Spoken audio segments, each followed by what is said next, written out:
everybody, welcome to Ranas Radar. Now here is a place I had never been to before, and some of you do know about it. The Classic Auto Mall is where I'm at. This place is huge, and yes, it is inside a mall, and there's good reason for it needing this much space. Now I'm here with Garret. Dude, how's it going? Good, how are you everybody? We're all good. Thank you so much for meeting with me, and I'm glad I've come at a time where it's nice and quiet. It wouldn't be this case every day in the morning time, No, especially. not at all. Wednesdays is kind of our late evening, but normally during normal hours, there's a pretty good crowd of foot traffic. And then on Saturdays, we oftentimes do a lot of big car shows here. So there's a couple thousand plus people. Wow. And, yep. We're going to get all of that information because I want to know about the car show. I want to know about everything. This is my first time at the Classic Auto Mall. We're here in Philadelphia. Tell me a little bit about yourself first. So I'm one of the sales reps and also run the shipping department here at the Auto Mall. We've been here for a little over 6.5 years now, about an hour west of Philadelphia in a small town called Morgantown, but right off the Pennsylvania Turnpike.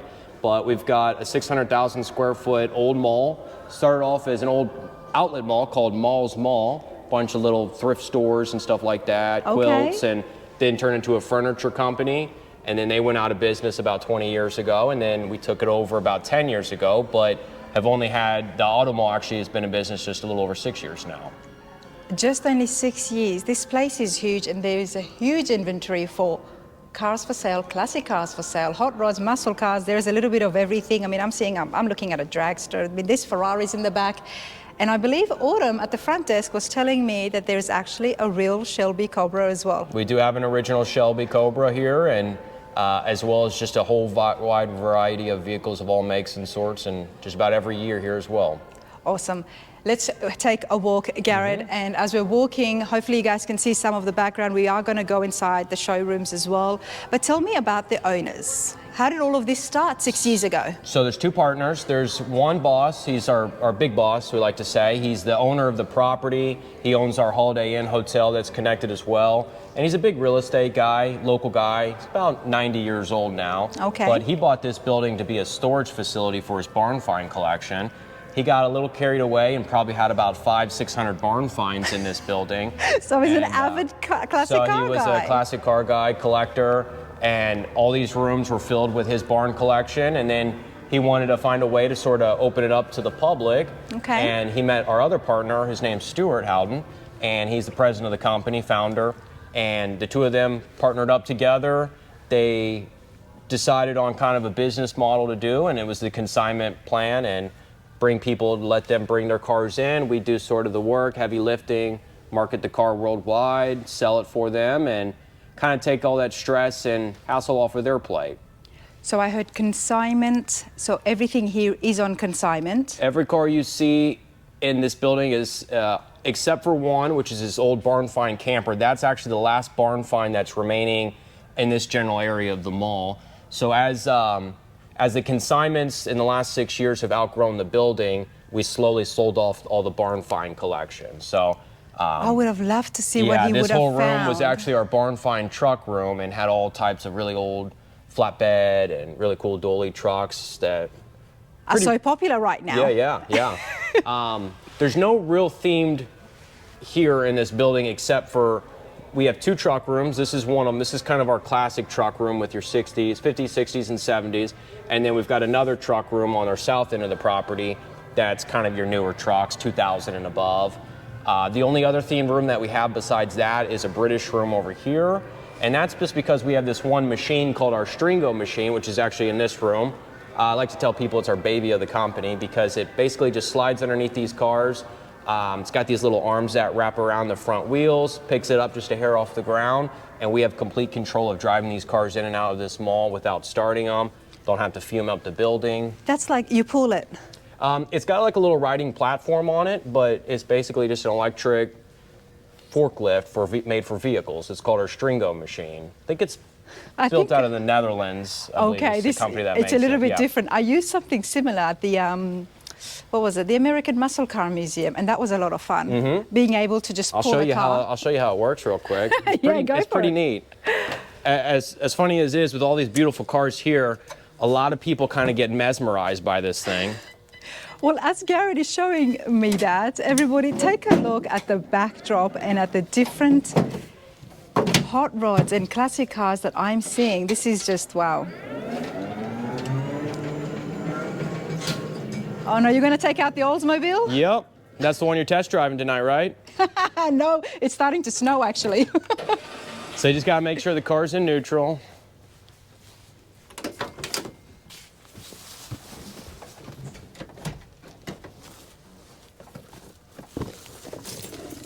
I like things like this. It's always nice to, when people are easygoing, you can just have a little bit of fun along the way.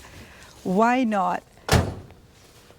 And these things are important because, hey, Garrett, how many cars is here for sale? There's a little over 1,000 total cars, and we get about 80 to 100 new cars each month and sell the same. So the inventory is constantly being rotated here. So if we had to drive them inside this building all day long, the fumes would be unbearable for anybody to want to walk around. And so this is employee of the month for about 6 years running now. But just put it up in neutral, and now I've got complete control of this vehicle from there on.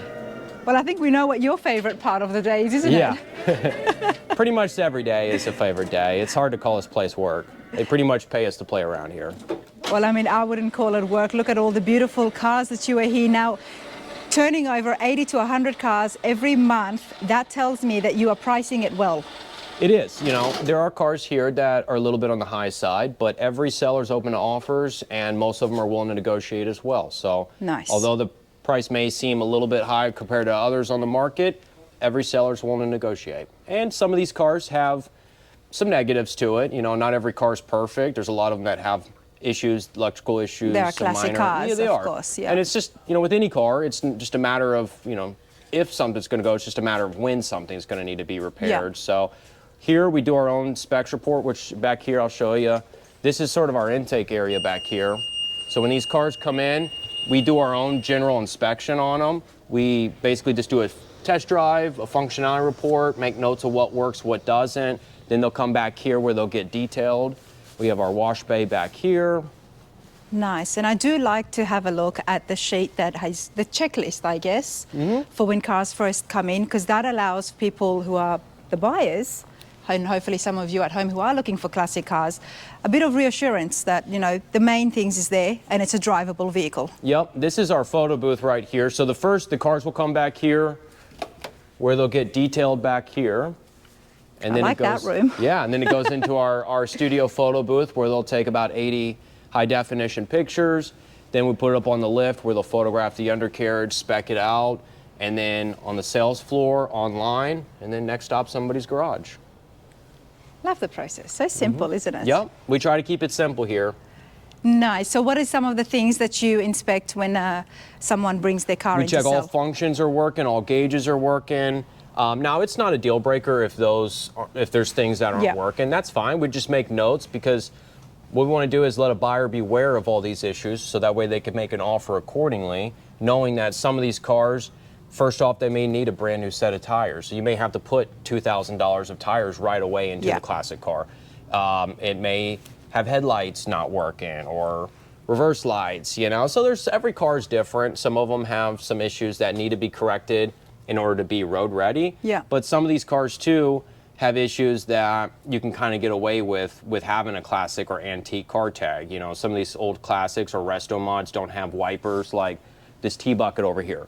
You know, it's how do you register a car like that without having wipers? Well, you get an antique tag on it, and then you kind of get away with having to do the annual inspections. Not every state allows that, but most states allow it like that. So you kind of have some ways around it, but it does come with limitations as well. You can only maybe drive so many miles annually. You can only drive so far away from home with those kind of tags. So just kind of depends on the vehicle and what your purpose of the vehicle is. You know, a lot of these cars too, these aren't cars that everybody's taken out every day as a daily driver. These are like Sunday fun day cars, really. Nice, clear weather, summer cars. Take it to the beach, take it to the mall or to church. Or to a car show so I can see it. Car shows especially. And we do a lot of car shows here. Like we do each year now, we do the Camaro Nationals here. We do a lot of cool, there's one show called the Chariots of Fire. They do a show here every month, basically from April till end of October. Okay. One of our biggest shows of the year is called our Cars for Casey event. So it's a kind of a drug awareness charity fundraiser. So it's a great cause, but that probably last year brought out about 1,000 guys brought their own classics cars here. So always something going on. We do a supercar meet, I think about every other month here in the front parking lot. They do all sorts of resto modded. There's the Mark convention came here a couple years ago, and that's the Model A Restorer Society. So there was, and we're kind of in the Amish area here, so it's kind of a small little town, kind of about an hour on the outskirts of Philly.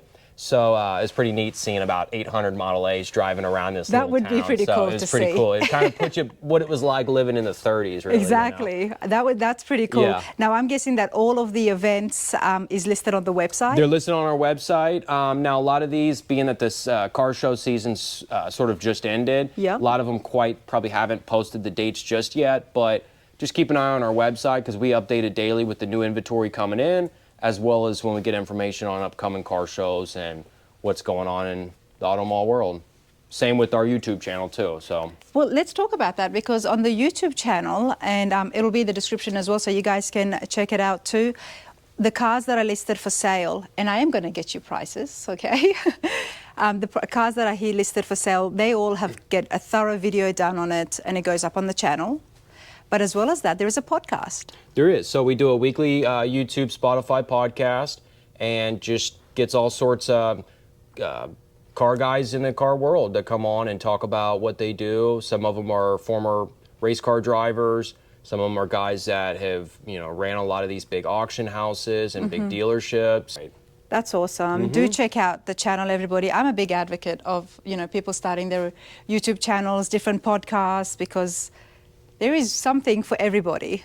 And so do check it out. I think you will like it. You will enjoy it.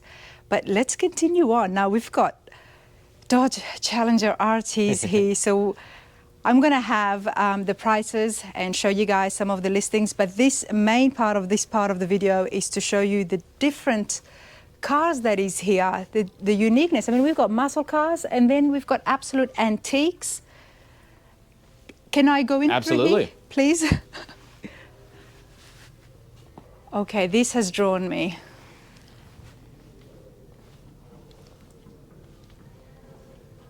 Wow, okay.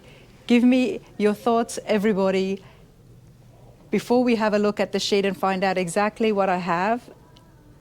Is it a Packer or what is? Nope. That's a good question. I want to say it was a Peatless. Let's have a look. You go ahead and give us the real facts, and I'm not going to make any. It's a 23 Peerless Series 66 Speedster.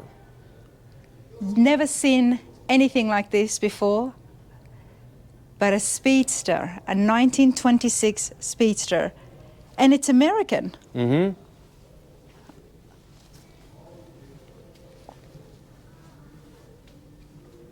Look at the windshield that they've got. My goodness, can I see more? Let's have a look. Yeah, you can grab that sheet there, yeah.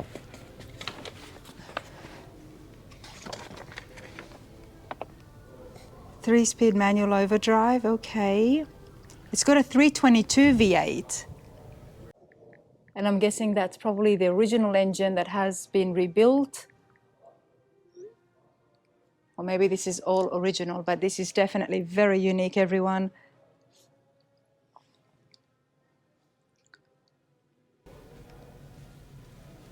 And there's no real rhyme or reason why any car is kind of where it's at, and that's just actually to get people to go through the whole building to see. Because if we had one room that had all the, let's say we got about 75 Corvettes here or about 60 Mustangs, if we had them all in just one room and a guy comes in looking just for a specific Mustang, well, he may only just come to this one showroom out of the 34 rooms that are in the property, and he may overlook the rest of the 900 plus vehicles on top of that, and he may, find something that he loves that you didn't realize you wanted to have, and I like the thinking behind that, honestly, because it allows people to get educated. Mm-hmm.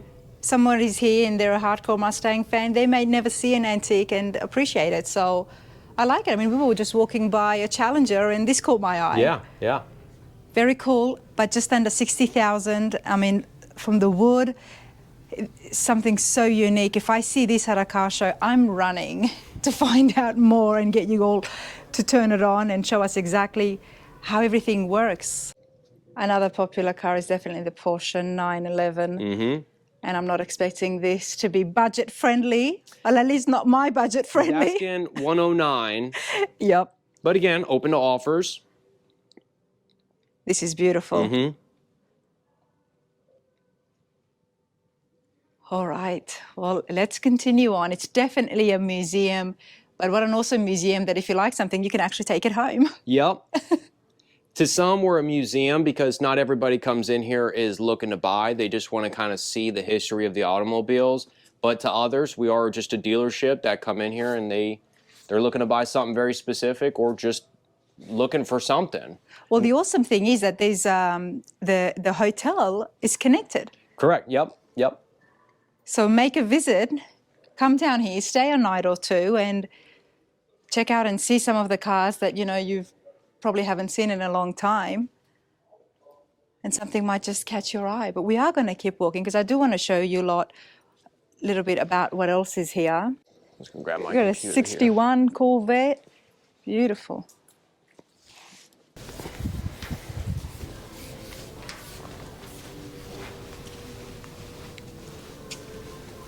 Wow, this is nice. This Chevelle, and we don't keep the hoods open just for a safety reason. We don't want anybody getting smashed or anything, but from the outside looks just kind of like a standard Chevelle, but under the hood it's pushing 2,000 horsepower with the twin turbo Ray Barton racing motor in it. All right, I'm smiling ear to ear, okay. 2,000 horsepower. Wow. So we've got twin turbos, that I can see. And then what motor did you say it was again? Inside here, well, it's a Nelson racing motor, but it's got the 509 cubic inch. Okay, so it's a big block with Yep. twin turbos, and then you combine that with Nelson engineering behind it, and you get 2,000 horsepower, everybody. And not just that, is this all aluminum? Yes. Wow. See, I say aluminum, I don't say aluminium anymore. That's that back home I would say, is this aluminium? Aluminum, there you go. I'm becoming American. This is quite something. And then there's another Chevy 150 over here that's pretty interesting. Oh, it's a nice Charger.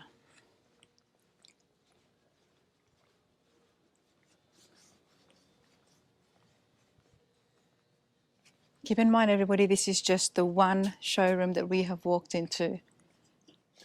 Oh, and you've got the Judge. Beautiful. This one's actually a Bel Air, but I don't know if it was the seller, but somebody that owned this at point that restored it did all this was hand engraved. Oh, wow. A 1955 Bel Air. Just a lot of attention to detail.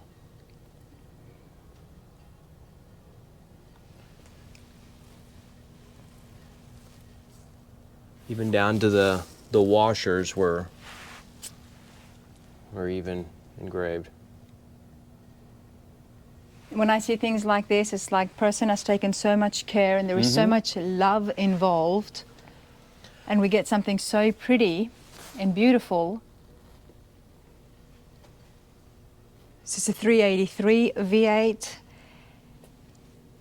Now this is listed. We know that the Bel Airs, the Tri-5s are always very popular, everybody, but at 92,000 for a 55, check out the ghost flames. They're just, wow. And not only that, they've got louvers on the hood.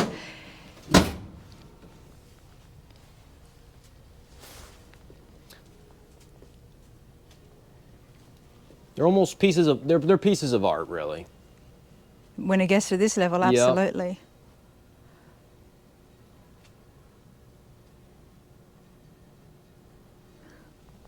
And that's what's cool about this place is a lot of times certain cars can get overlooked and you don't quite realize what might be under the hood or what its story is that might actually catch your attention on it.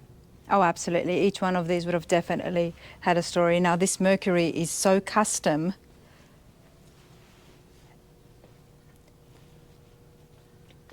Wow.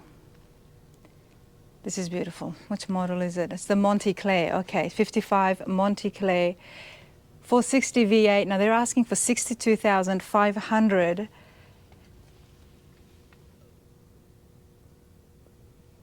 Clean, neat interior. Now, but the amount of work that's involved here, check out the fins in the back. And of course, it's pink. We only have, I think, 2 pink cars here, and this is one of them. Out of 1,000 No, cars, I'm sorry. I take that back. There's actually 2 more sitting right behind you that have just recently came in, that Fairlane. Still, but under 5 cars from 1,000? I think under 5 total, yeah. So not too many pink cars out there. This is very nice.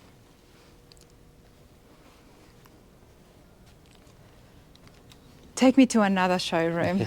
I could stay in here, and this did catch my eye. The George Mendez Speed Unlimited. Obviously something very custom. At one stage, I think it was it a Willys? Yep. 33 Willys sedan delivery at one stage of its life. Not sure on, you know, what kind of track history this has had, but that's where the sellers really play a big role with us, is to kind of carry on that history from owner to owner. And now there's some cars that sellers bring in that they acquire at auctions, and unfortunately that history just gets lost in ownership. But that's where we want to keep this hobby and keep it alive and continue keeping it strong. So we do ask sellers when they bring these cars in, you know, spend some time, spend a couple of days writing, typing out a list of everything you know about the car. Because, you know, a lot of these cars, we can't just run a Carfax on it and say how many owners, where the first owner came from, where it was registered. We really rely on the sellers to provide that history and carry it on. And hopefully these cars will still be driven 100 years from now. I hope so. Those guys are going to want to look back and see what kind of history it was like in the 60s and the 70s. And that's how I see it, preserving history, right? Mm-hmm. Big block, and it's the Boss big block. Wow, I thought there might have been a blower on that, but yeah, 8.871 blower maybe. This is just cool. I don't know if anybody's looking for something like this, but it's listed for 68,900. It's going to make some noise, especially when you've got the exhaust like that. It's definitely going to draw a crowd. Awesome stance. Wow. Yeah, let's go check out a couple other rooms. Can even hop on a golf cart just to kind of show you the size of this place, because this is only one of 34 showrooms, and that's not counting probably the 200 plus cars that are in the center aisleways of the hallway. Let's get on a golf cart so I can show everybody at home who have not been here what it's like, so you can plan your visit, and then there'll definitely be cars for sale with the prices. One thing with us is we don't charge any admission cost to come in here, so we're a free place to walk around all day. And we just asked, this is the last, yeah, it's the last barn find of the big bosses that's at least just kind of up in this area. There is a few more barn finds tucked away I could show you, but we're afraid to move that thing. We're afraid that if that gets moved anywhere else, it's probably just going to disintegrate. Wow. I think it's about 90, close to about 90 years old. But I like to see this and think about how they were camping 90 years ago, right? The previous owners back then, and maybe where this thing has been and the memories that were made in this. And life was very different from then to now. And, you know, kids would go out and just kind of play around the creek or the lake. And or what amenities that we would have had inside at that time. Not a lot. No, not a lot. Not a lot. But it still had the same basic camper theme to it, right? Yeah. With the pull out. Not a lot has changed. A lot's changed, but not a lot has changed, you know. And it's good. Mm-hmm. So that's a pretty neat piece. So as Garrett was just mentioning, I do look at this as, yes, it's a showroom, it is a dealership, but you can also see it as a museum, and just to have a nice time, just to come and walk. It is a mall, so there's lots to see, and there's so many different showrooms, no admission fee. And that's to entice guys to keep coming back, because every time, every month you come back, we get about 100 new cars each month. So what you see today, if it's 6 months, a year from now before you can come back, it's a whole different place. Wow. Always changing. Specialized with the classic cars is our... This is our center aisleway here. So this is just kind of gives you an idea where it goes down 4 different hallways. We had a food court, but at one point we had to overtake that with vehicles, so we've lost the food court. So you did have a place serving food at one stage. Yeah. Because somebody could easily spend a few hours in here. Oh, easily, yeah. They would come behind the stage in this room, they'd come around, and then the auction block was right here, and then they'd get auctioned off and then out back into the other room there. Nice. And that was the first time you guys did it? Yep, last year we did really well with that. And then this is the doors that connect to our Holiday Inn there.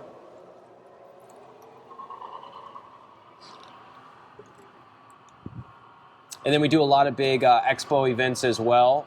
So if anybody's looking to rent out this place, it is available for any kind of events. They'll do swap meets. There's about a bi-monthly gun show that they do here, gun convention. Nice. They just had a big Irish dance competition here last month. There was like 3,000 dancers here.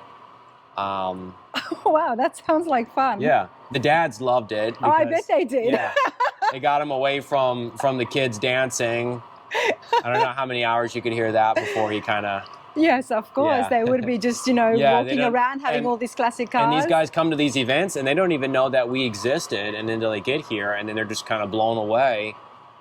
And even when you know of us and see what 1,000 cars online looks like, it's kind of hard to put it into perspective until you're actually here seeing it. Exactly. This is why I am here, and I had to take you guys along from my footsteps to your screen. Give it a thumbs up, and I hope you're enjoying it, because I certainly am. I don't think I've ever seen this many cars without it being a car show. And also, it's so nice and quiet, but because I've come at the end of the day, nobody walking around, so you guys can really get a vibe of exactly how much they have here. If you've been thinking about a car, you want to see it again in person, or this is it, you're going to find it here. And it goes all the ways down there. We even have a pretty unique, I forget what it's called, big organ down here. I can turn it on and show you. It's pretty cool. Oh, I'd love to see it. If there's one thing that goes along with classic cars, is antiques and memorabilia and artifacts. So I do like that stuff. Look at all the Model A's. So this is kind of our other themed room here with the Model A's, some Model T's in there. And believe it or not, the Model A's and Model T's have been a strong market still. Now, unfortunately, the value of them have started coming down. Which is why more people are able to afford it, I guess. But the buyer, your main buyer's market, unfortunately, are guys that are getting older, guys that kind of were around these cars. So they're unfortunately getting to the age where they're no longer buying, and also the market's getting flooded with more of them, so it's really bringing the value of them down. But luckily, there's still a strong market for them, and a lot of collectors, even overseas, have been buying a lot of these up from us. We send a lot of these over to like the Middle East, like Dubai. Oh, really? Saudi Arabia. These guys, they'll have these car museums, but they want a Model T, a Model A to be in the museum. And even in non-running order, they sell really, really well. Now, most of these are all in running order, which is cool. And I wonder how much you can customize or upgrade the engine when it comes to the Model A's. Yeah, a lot of guys prefer all original. And yes, then you the get crank a mix of engines. guys that, as you'll see when you come out here to the left, we have a kind of a wide variety of resto mods. So it really just kind of depends what you're looking for. Yep.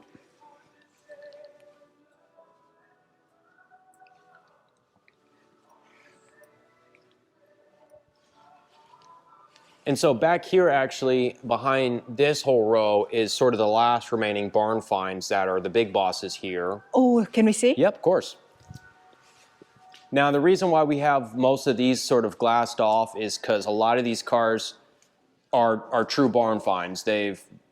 Parts of the fenders are sticking out, bumpers are Oh, so this is not accessible to walk through it for the public? Correct, yeah. Okay, I mean, understand. if somebody wanted to get up close, we could get them back there, but we want to keep it sort of blocked off so nobody's getting back there, getting cut or anything like that.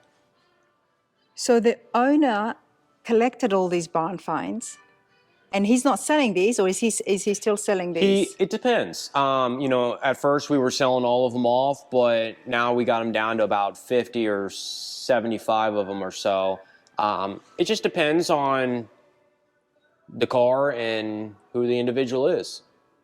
Sometimes if it's going to a good home, maybe if it's going to an antique store or a business that wants to use it as like a kind of a promotional piece, he'd probably be more open to selling it to them versus some young guy wants to hot rod it out or something. He probably wouldn't want to sell it to you. You know, he's a Fair very enough. kind of left, leave him original, leave him left alone, Look at unmolested, that one. Oh and my, look, a 1917 Studebaker. but in a crazy way, it's a blessing that he had this collection when we partnered up with them, because I like to imagine if you were the first 100 consigners that brought their cars to us to sell and this whole mall's dead empty. Yep, You true. may be a little hesitant about giving us the keys and letting us sell the car for you when this mall's completely empty. But at least the first 100 consigners that came in here, there was already 400, 500 plus cars in the mall already. So it kind of showed that we were established. We already had a nice collection of vehicles, a mix of barn finds, but a good bit of his other cars were in much better condition and nice, rare vehicles as well. So a little bit of everything he had. I would be fascinated to find out where and how he came across the 1917 Studebaker. Yeah, that's a good. And I'm it's still, not and really it's sure. still in as a whole, it's still a whole car. Wow, and there is so much more. Okay, Oh, it's called a Wurlitzer. That's the name of this organ down here, a Wurlitzer. Pretty cool, rare piece too.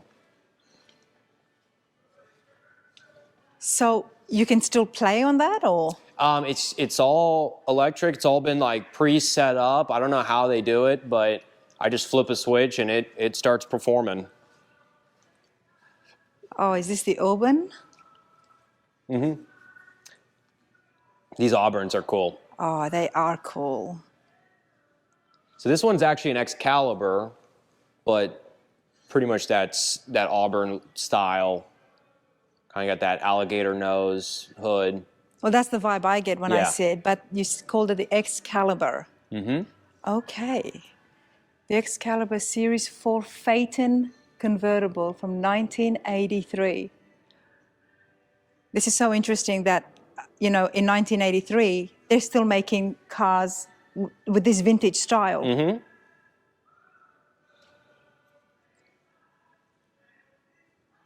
This is really cool. Definitely an eye catcher. Oh, yeah. And it's a 4-speed automatic, of course. 383 cubic inch, stroke of engine in here, everybody, V8. Of course, it's been made in 83, right? With some newer upgrades, I think he's even got kind of like a built-in navigation system there.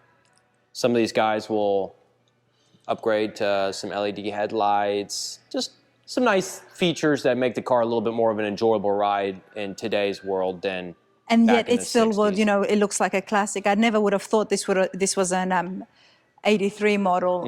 And it's listed for $74,900, everybody. This is a big car. That's one thing that has cost us a few deals here, where the newer homes today, they didn't really quite build the garages like yes. they used to. And we've had a few guys that they were about to buy this car and then they whip out the tape measure and they're about a foot too short. So they can't buy it because you got to keep it parked inside. You got to close the garage door. And if the front bumper's sticking out, then that's no good. So we've had a few garages kill a couple of deals Well, for us. I'm hoping to have a bigger garage by the time my long bed truck is finished, because, yeah, there's no way I could fit that into my garage right now. But let's have a look at this organ. Now, what do you guys think? Have you seen something like this before? Does this bring back memories? Because I've got no idea what it is. But it's pretty. It's loud. And it's loud, okay.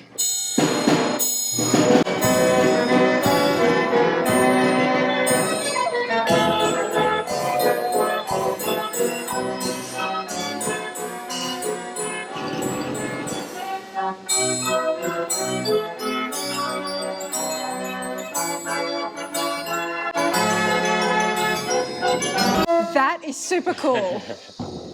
That is too cool. We don't know how to get it out of this building. Please don't. If anybody's having a bad day, you just turn that on, and I guarantee they will be smiling. And at one point, he even had a like a big carousel in the center here, because when he bought this place from the old furniture mall / outlet mall, there was still some pieces that were left Of behind, course. and he just acquired it. And then, again, as we've sort of outgrown the building, we've had to make room for what's keeping the lights on, and that's the consignment for sale vehicles.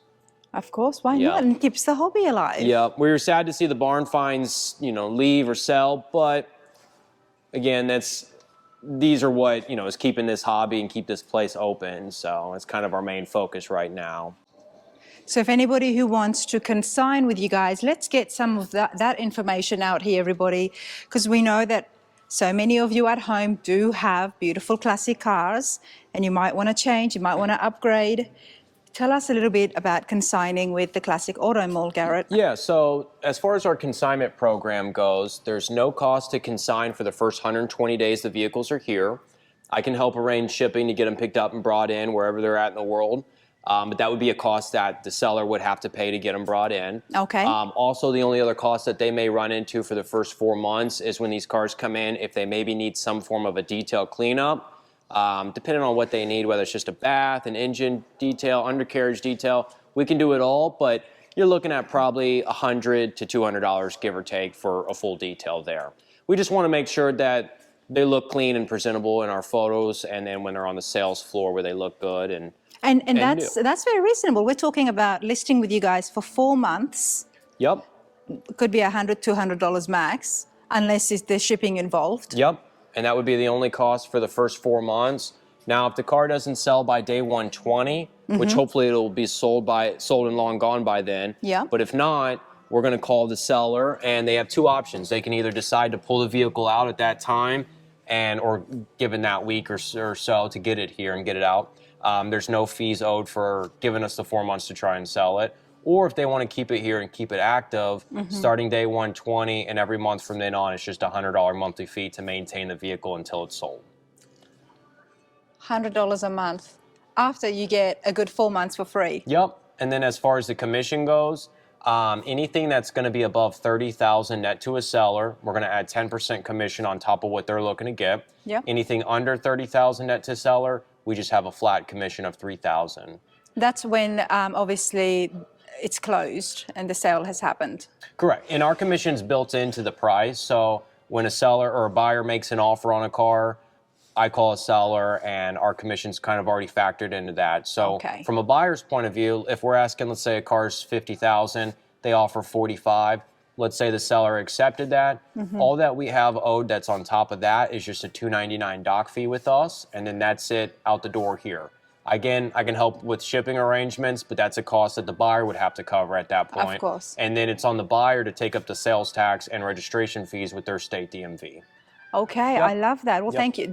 I love it when things are so transparent and it's right there. So I do appreciate that. Okay, let's continue on. I'm going to go around and see. So this is the West Hall, This is our west wing, yep. West Wing. And that was South down there? Our north wing, yep. That was the North Wing, okay. So we've got South coming up on my right. This room, all but a few of these, other than the original Shelby Cobra here, this Mercedes, and the Pantera back there, one individual owns all these Ferraris here. We're not sure if we're going to be able to sell them yet, but if we can or we can't, we love having the collection here. It's a really unique collection. Okay, tell me about this. I know you were talking about it, but I had the camera off. Garret, this is the first gas-powered. First gas-powered aircraft in the world. Now, this is just a replica that was built after this, but how it quite operates, I'm not 100% exact, but it's pretty interesting. So I guess drawing from helium balloons would have been before this. I believe so. It was some kind using that concept. Kind of helium balloon glider, I really would want to say. Honestly, I was going to say, there's a sail behind this it. above about 20 feet off the ground. Oh, there's a fan But it said here. 100-foot hydrogen-filled Zeppelin is attached above. So yeah, it's a big hydrogen-filled balloon. And then these are basically this. You're actually going to be flying this way. And then that's sort of your tail wing there that's going to help guide your... I'm getting the aircraft feel now. We've got the propeller at the front, the wing at the back. Yep. Down here's kind of another way to create some form of lift. You know, I love replicas, and kudos to the people who made this from scratch, William Eggers. This is amazing because it allows us to see what it was like and what this actually did. I mean, this is pretty cool. This is super cool. Mm-hmm. Very unique. Remember I told you I do get distracted? This is me getting distracted. It's you know, and these are kind of things that sort of get overlooked here.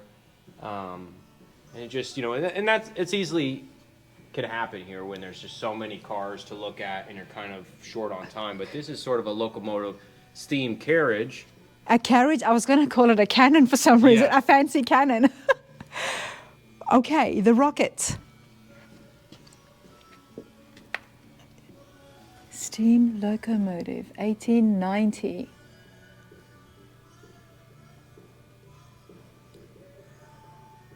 Pretty unique.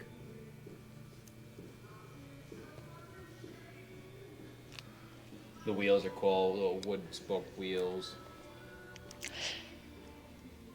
Well, I know that in the 1800s in France, they had kind of, I guess you could call it, and I know people would argue with me, the first car there that it was steam powered. And that was in the I can't remember the exact year, but this is 1829. And again, it's powered by steam and coal, of course.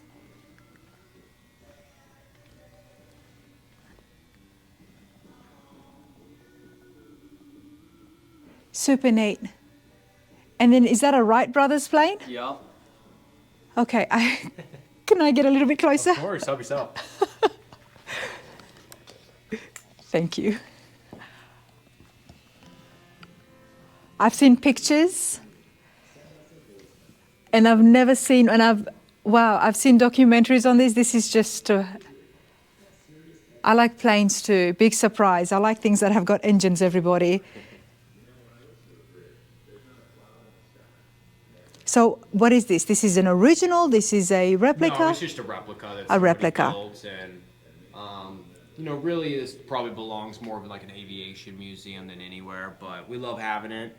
Almost actually had it sold to one museum, but the problem is they were going to have to disassemble this in chunks, and then by the time they got it there, reassembled it, restructured it, they probably could have just rebuilt one at a whole lot cheaper cost than just buying this. And Well, this is a great piece for you guys. yeah, oh, it's great. We love it. But it is for sale for $23,000 in case somebody is looking for the kitty hauler.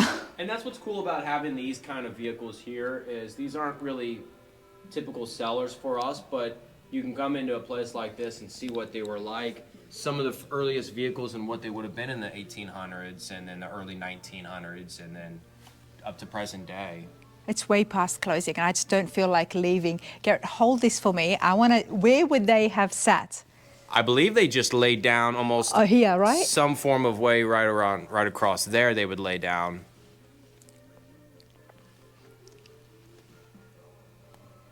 This is not recommended and this was not allowed in the museum or in the Classic Auto Mall if you guys come here, but I have special privileges today. So because I'm here touching it, I'm definitely not going to encourage it, especially something like this. Even if it's a replica, you can just tell how fragile it can be. And there's so much work involved. Wow. I was not expecting this, mate. Okay, let's just put it that way. I was not expecting this at all. Be one wild ride back in the day. Yeah, but this is where it all began. And before this, wow. I want to show you guys this showroom and then we'll give you the details once again. Definitely a place that you need to come and see for yourself. There's a hotel connected to the Classic Auto Mall, everybody. And I believe that is John's Nova 2 that he's selling. Was that John? It was, yes, actually. Yes. This is, yep. Mm-hmm. Well, he showed me a picture of it, so. And that's what's neat. You know, a lot of these cars, actually probably about 80% of these cars come within about a 400 or 500 mile radius. So you get a lot of local guys that use our service because A, we have a really good market reach that we can reach buyers worldwide other than just what your typical Facebook marketplace is going to reach in a 100-mile radius. So we can really get worldwide exposure, but also we take the headache and stress and hassle off of their plate. You know, we deal Rather with, than have strangers at the door. Exactly. We deal with the strangers. You don't have to have people you don't know coming to your house or taking your nice classic 10 miles down the road and you're hoping they come back or aren't being overly aggressive on it. You know, you know, one thing we do offer is test drives here. But as far as a test drive goes, we really want to filter the buyer to make sure that if we're taking this car outside and driving it, that's sort of like the last resort, that if everything drives good, feels good, you're happy, then we've already negotiated price, pending everything checking out. We've already looked it over on the lift, you know, we've already negotiated all that. So pretty much the test drive's kind of like the last signed, seal, deal's done if everything goes good. Which makes sense. Which makes sense, absolutely. But we just want to make sure that if, you know, on any of these cars, whether it's a $20,000 or $1 million car, if we have a guy that wants to test drive it, we just want to make sure that, he's a real buyer and not just coming out for a joyride. I don't blame anybody for wanting to joyride any of these cars. I want to do it every day while working here. But we want to make sure that, being that we don't own these vehicles, we want to keep the buyer or the seller's baby in the best shape that they bring them into us and really preserve the vehicles. So we want to make sure that if we're asking $50,000 and the guy's only going to offer $25,000, well, there's no point of pulling it out for a test drive, because no matter how great that drive is, it's not going to bridge that gap from 25 to 50, you know, or 50 to 100. So we really kind of want to filter these guys and well, you've got a down pat, which is helpful for both sides of the party. For people consigning their cars with you, it gives them the reassurance that, you know, their car is not going to be something that's getting pulled in and out every single day. And as well as that, it gives the other people out there that they know they have to be serious. Yep. If you're going to come in like me, I'm not buying today, everybody. I'm here to have a look, and I'm very clear about that. But these are beautiful cars, and they need to be appreciated for what they are. Yep. This is super cool. Check it out. And there is so much more. Now, part 2 of the video is going to have cars for sale, classic cars for sale. I'm going to try and hit as many different price ranges as I can. These are consigned vehicles, so obviously call and make an offer if that's what you're looking for. Otherwise, check out the website. Give Garret a call if you see something here that has caught your eye, or in part 2 where we do look at the prices. But that's it for now. Garret, this has been awesome. Yep, and every car, just so you know, is on our website, classicautomall.com. You click on every vehicle is here, so shows 80-plus pictures, full description, telling it like it is, the good and the bad. We have nothing to hide here. We want to tell it like it is and let a buyer be aware of what they're buying. Love the transparency. Do check out the website, everybody. They always have got a lot more better pictures, better footage than me. I'm here to give you guys an idea of what the prices are like and the type of cars they've got here. But dude, you've got everything under the sun. We do. It's a fun place to work. It's hard to call it work at that, anyways. Love it. Love the attitude. Thank you so much, Garret. Thank you.